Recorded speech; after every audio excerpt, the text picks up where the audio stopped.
There is a stretch of forest and swamp, 1,084 kilometers long, that Europe's mapmakers have spent 4 years treating as an afterthought.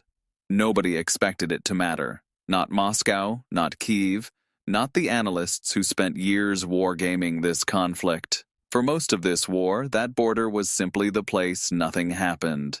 Then, in the space of 11 days in June 2026, it became the place everything happened. A man who has ruled his country for 32 years, a man whose entire political survival is rented from Vladimir Putin, sat down for a television interview and did something he has almost never done in 3 decades of power. He apologized, not to his own people, not to a rival at home.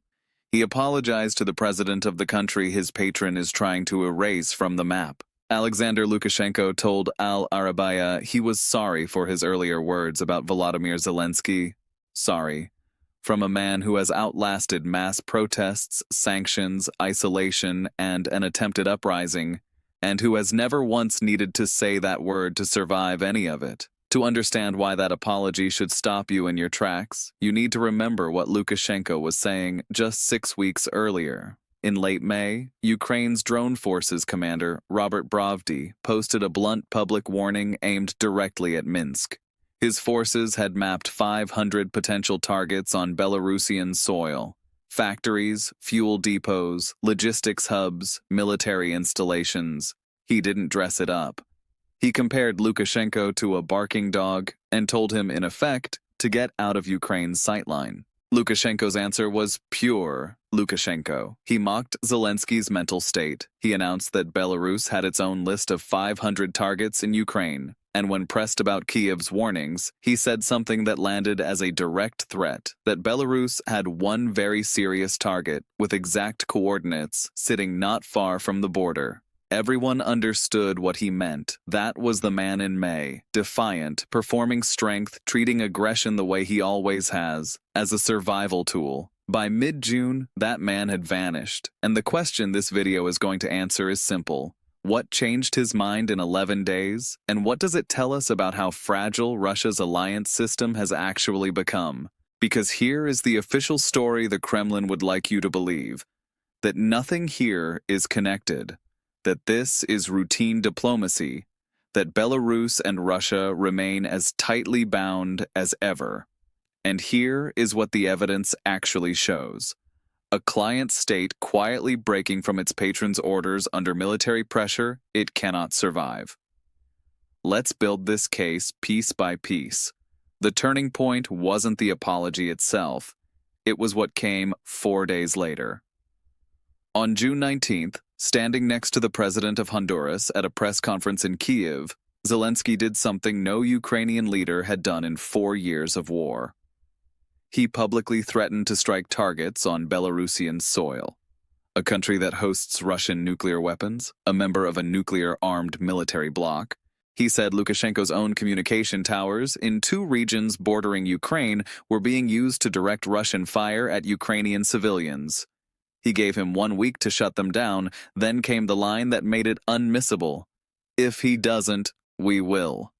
According to reporting from the Kyiv Independent and Al Jazeera, those weren't ordinary cell towers. They were relay stations, repurposed civilian infrastructure that extended the range of Russia's Shahed drone network by roughly 150 to 200 kilometers, letting Russian operators steer drones with real-time precision deep into western Ukraine, into cities like Lviv and Rivne that geography alone had shielded until now.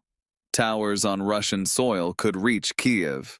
They could not reach the far west. 4 towers on Belarusian territory closed that gap completely. Minsk's defense was that it didn't know who installed the equipment on its own state-owned infrastructure. Al Jazeera reported that Ukrainian officials weren't buying it. This wasn't unmanned property. It was Belarusian state assets, connected in some cases to Belarusian civilian mobile networks. The idea that a government simply failed to notice foreign military hardware bolted onto its own towers was never a defense. It was a story with an expiration date, and Zelensky had just set the clock. 3 days later, not 7, 3, Ukrainian border monitoring recorded the drone raids stopping. Zelensky confirmed publicly that the equipment had gone dark. He admitted he didn't yet know whether it had been dismantled or simply switched off. What mattered was that Lukashenko had folded and folded fast on a demand that came from Kyiv, not from Moscow. There's a second data point that's easy to skip past but shouldn't be. On June 17th, just 2 days before the ultimatum, a drone struck a bus near the Belarusian border in Russia's Bryansk region, killing one woman and injuring children from a Belarusian youth football team. Russian and Belarusian outlets moved fast to blame Ukraine, a ready-made pretext delivered at exactly the moment Lukashenko might have wanted one if he'd wanted a reason to escalate instead of retreat. He didn't take it. He said publicly that Belarus wouldn't jump to conclusions about who was responsible. Zelensky later stated that even Russian sources had privately acknowledged the strike wasn't Ukrainian. A dictator handed a perfect casus belli on a plate who chooses caution instead of confrontation is telling you something about which direction the pressure is actually flowing. Now here's where you have to start thinking in financial terms, because that's ultimately what this entire standoff runs on. Belarus's economy survives on Russian energy subsidies and preferential trade. Its two major refineries at Novopolotsk and Mozyr process roughly 15 million tons of crude a year. Belarus only needs about 4 million of that domestically. The rest is exported, and a growing share now flows straight into Russia's war machine as diesel and gasoline, propping up a refining sector that Ukrainian strikes have battered, reportedly hitting 8 of Russia's 10 largest refineries by this spring. Petroleum exports are also one of Belarus's largest sources of hard currency. If Kyiv ever extends the same ultimatum logic to those 2 refineries, and Zelensky has already raised Belarusian fuel exports publicly, the number that should worry Minsk isn't military, it's fiscal. Losing that revenue stream doesn't just hurt Lukashenko's war-fighting capacity, it threatens the solvency of the state itself. That's the leverage Kyiv is now holding, and it's why what happened next mattered so much. Here is the twist, the moment that tells you this rupture is real and not theater. On June 25th, Lukashenko sat down on camera with Russia's ambassador to Belarus and accused him, by name, of trying to orchestrate a process to drag Belarus into the war. He said it to the man's face in front of Belarusian state cameras. Belarusian state media published the quote. Russian state media, notably, did not. Reports indicate it was scrubbed from official transcripts the same day. Think about what that erasure means. Russia's own newswire looked at what its most loyal remaining ally had just said about Russia's own diplomat and decided its own public shouldn't hear it. That isn't routine editing. That's damage control. In that same meeting, Lukashenko let slip something that may have mattered even more than the confrontation itself: the existence of a back channel between Minsk and Kyiv, one that had apparently been operating quietly, unacknowledged by either government, until he mentioned it almost as an aside. To be fair to Lukashenko, and this is worth being honest about, his behavior in June doesn't collapse into one clean story. In that same window, his government handed Ukraine's foreign ministry a lengthy dossier via Belarus's exiled opposition, documenting a 5-fold increase in Belarus's defense budget since 2022, a 5-fold rise in contract soldiers, a new 80,000-troop Southern Command aimed at Ukraine, and constitutional changes stripping Belarus of its neutral, non-nuclear status. This is not the profile of a man drifting toward peace. It's the profile of a man hedging in 2 directions at once. A Belarusian analyst, Alexander, has framed the dilemma using 2 historical templates. One is Mussolini, a leader who bound himself completely to a stronger patron, followed him into a war he couldn't win, and paid for it with his life. The other is Franco, who spent World War II performing loyalty to Hitler while carefully limiting his actual military commitment, sending just enough support to avoid becoming a full belligerent, and outliving his patron by decades. Lukashenko appears to be attempting the Franco path, but Franco had a geographic luxury Lukashenko doesn't. Distance. Spain sat far from the Eastern Front. Belarus shares a 1,000-kilometer border with the war itself, hosts Russian nuclear weapons, and anchors Russia's entire Western military posture. Putin cannot afford to lose Belarus the way Hitler could afford to lose a half-hearted Spain, which means the pressure on Lukashenko to eventually pick a side rather than manage both is only going to intensify. Zoom out further, and this stops being a story about one dictator's balancing act. It's a story about how Ukraine's own government recalibrated. For years, Kiev's Belarus policy was run by Andriy Yermak, who favored quiet restraint. Don't provoke Minsk, keep prisoner exchanges moving, avoid opening a second front in the diplomatic sense. Yermak resigned in a corruption scandal in November 2025. Zelensky replaced him with Kirilo Budanov, his military intelligence chief, the man associated with years of sabotage operations and long-range strikes deep inside Russian territory.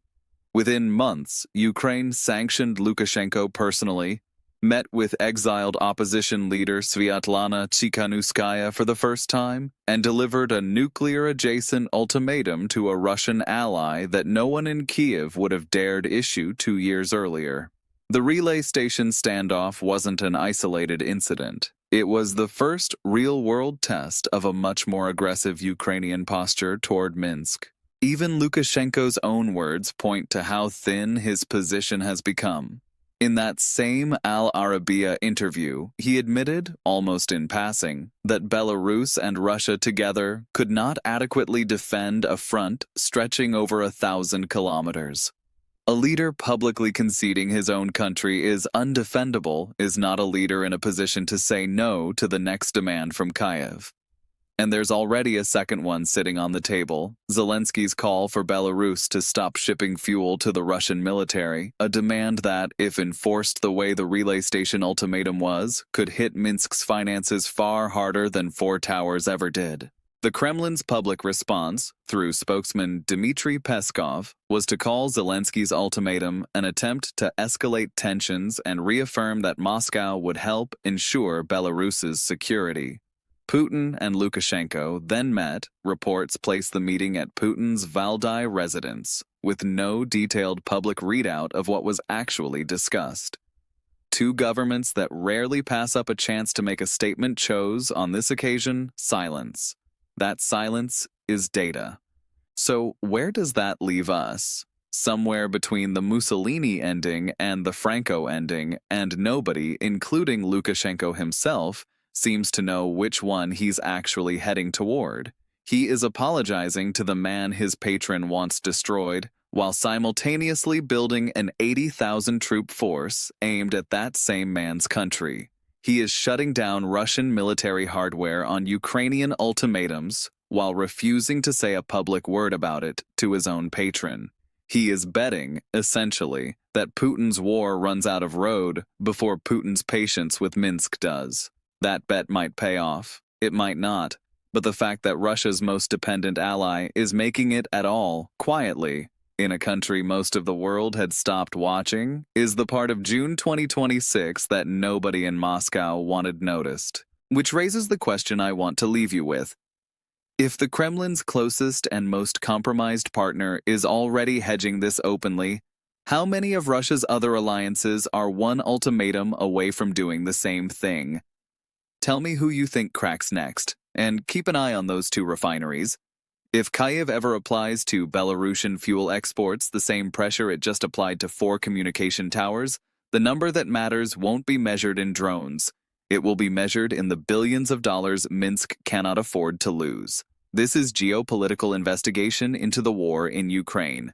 If you want to understand how Ukraine forced Russia to abandon a strategically vital position on the Black Sea coast, the next video is on your screen right now.